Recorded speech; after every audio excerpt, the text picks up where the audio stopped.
അസ്സലാമു അലൈക്കും വറഹ്മത്തുള്ളാഹി. എൻ്റെ പ്രിയപ്പെട്ട പണ്ഡിത സുഹൃത്തുക്കളെ, ഇന്ന് നമ്മുടെ ഈ വോയിസിൽ വ്യത്യസ്തമായൊരു കാര്യം പറയേണ്ടി വരികയാണ്. അതായത് സാധാരണ നമ്മളിതിൽ മസ്അലകളും ഉസൂലും ഫിഖ്ഹും അങ്ങനത്തെ കുറേ കാര്യങ്ങൾ ചർച്ച ചെയ്യാനാണ് ഞാൻ വരാറുള്ളത്. ഇന്ന് നിങ്ങളുടെ ചോദ്യങ്ങൾക്ക് ഞാൻ മറ്റൊരു വിഷയം ഇവിടെ പ്രതിപാദിക്കാൻ നിർബന്ധിതനാവുകയാണ്. അതിലൊന്ന്, ഞാൻ ബഹുമാനപ്പെട്ട കാന്തപുരം എ പി അബൂബക്കർ മുസ്ലിയാരെ ഇന്ന് സന്ദർശിച്ചിരുന്നു. അതിൻ്റെ കാരണം, തോട്ടുമുക്കത്തെ പുതുക്കി പണിത ജുമാഅത്ത് പള്ളിയുടെ ഉദ്ഘാടനം നിർവഹിക്കാൻ വേണ്ടി അദ്ദേഹത്തെ ക്ഷണിച്ചിരുന്നു. ഏകദേശം 4 മാസം മുമ്പ് സെക്രട്ടറിയും പ്രസിഡന്റും ബന്ധപ്പെട്ട ആളുകളും പോയി അദ്ദേഹത്തെ ക്ഷണിച്ചിരുന്നു. അതിനുശേഷം ഞങ്ങൾ സ്വാഗത സംഘം കമ്മിറ്റി ഉണ്ടാക്കി. ജനറൽ ബോഡിയിൽ എന്നെ ചെയർമാനായി തിരഞ്ഞെടുത്തു.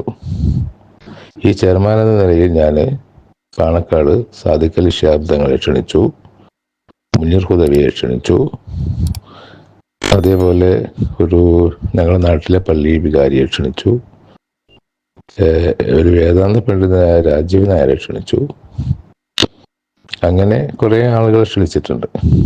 അതിൻ്റെ ഒരു ഔദ്യോഗിക ഉത്തരവാദിത്തമായിട്ടാണ് ഞാൻ മനസ്സിലാക്കുന്നത്. അതിൻ്റെ ഭാഗമായി കാന്തപുരസ്ഥാനെ ക്ഷണിക്കാൻ വേണ്ടി ഞാൻ മർക്കസിൽ പോയി. അപ്പോൾ ഒരുപാട് വർഷങ്ങൾക്ക് ശേഷം ഞങ്ങൾ കണ്ടുമുട്ടുകയാണ്. ഒരുപാട് വൈകാരികമായ ഉക്ഷോഭങ്ങൾ എന്തായാലും ഉണ്ടാവും.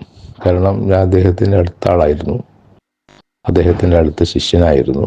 ഒരുപാട് രഹസ്യമായ ഇൽമുകളെ അദ്ദേഹം എന്നെ പഠിപ്പിച്ചിരുന്നു.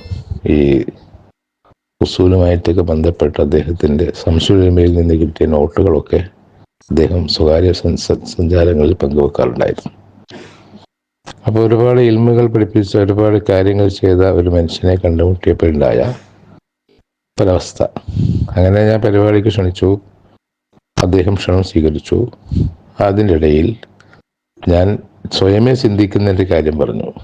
എന്താ വെച്ചാൽ, എൻ്റെ പഴയകാലത്തെ പ്രഭാഷണങ്ങൾ, അതേപോലെ മുടിവാദവുമായി ബന്ധപ്പെട്ട പ്രസംഗങ്ങൾ, അതിൽ പലപ്പോഴും ഞാൻ സ്വയം ചിന്തിക്കുന്ന ഒരു കാര്യം ഉണ്ടായിരുന്നു. ആ കാര്യം എന്താണെന്ന് വെച്ചാൽ, ഇത്തരം പദപ്രയോഗങ്ങൾ നടത്താതെ ഇതിനും കൂടി കുറച്ച് നല്ല ഭാഷയിൽ എനിക്കിത് വിശദീകരിക്കാൻ കഴിയുമായിരുന്നല്ലോ. ഞാനിങ്ങനെ ഈ പ്രകോപനത്തിൽ പെട്ടുപോയി എന്ന് ഞാൻ ചിന്തിക്കാറുണ്ടായിരുന്നു. അപ്പോൾ അദ്ദേഹത്തെ കണ്ടുമുട്ടിയപ്പോൾ ഞാൻ പറഞ്ഞു, എൻ്റെ അടുക്കൽ വന്ന പദപ്രയോഗങ്ങളിലെ വല്ല കാര്യങ്ങളും അങ്ങേ വിഷമിപ്പിക്കുന്നുണ്ടെങ്കിൽ എന്നോട് പൊറുക്കണം. അത് ഞാൻ പറഞ്ഞ കാര്യമാണ്.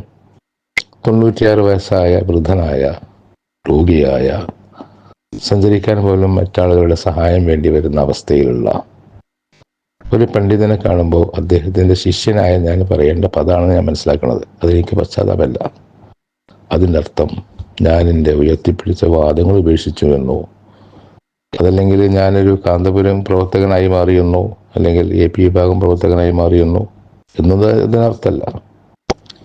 ഞാനത് എൻ്റെ നാട്ടുകാർക്ക് വേണ്ടി അദ്ദേഹത്തെ ക്ഷണിക്കാൻ നിയുക്തനായി അവിടെ എത്തിയ സമയത്ത് ഈ കാര്യം ഞാൻ അദ്ദേഹവുമായി പങ്കുവച്ചു.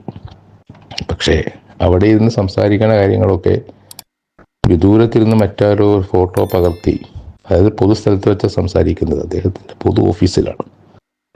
അപ്പോൾ അവിടെ വെച്ച് സംസാരിക്കുമ്പോൾ ഇരിക്കാൻ ഒരു കസേരയുള്ളൂ. സ്വാഭാവികമായും അടുത്താൾ നിൽക്കുക, അല്ലെങ്കിൽ അദ്ദേഹം കേൾക്കത്തക്ക വിധത്തിൽ ഇരിക്കുക ചെയ്ത് സംസാരിക്കണം.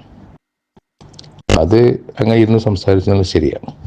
അതല്ലാതെ ഞാൻ നിലപാടുകൾ ഉപേക്ഷിച്ച് അദ്ദേഹത്തോട് മാപ്പപേക്ഷിക്കാൻ പോയതൊന്നുമല്ല. അങ്ങനെയൊക്കെ പ്രചരിപ്പിക്കുന്നത് തീർത്തും അല്പത്തോളം. നമ്മൾ ഉയർത്തിപ്പിടിച്ച ദാർശനികമായ പല കാര്യങ്ങളുണ്ട്.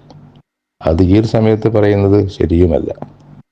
ഇന്നത്തെ കാര്യം മാത്രം വിശദീകരിക്കുകയാണെങ്കിൽ, ഞാൻ അദ്ദേഹത്തെ കാണാൻ പോയി.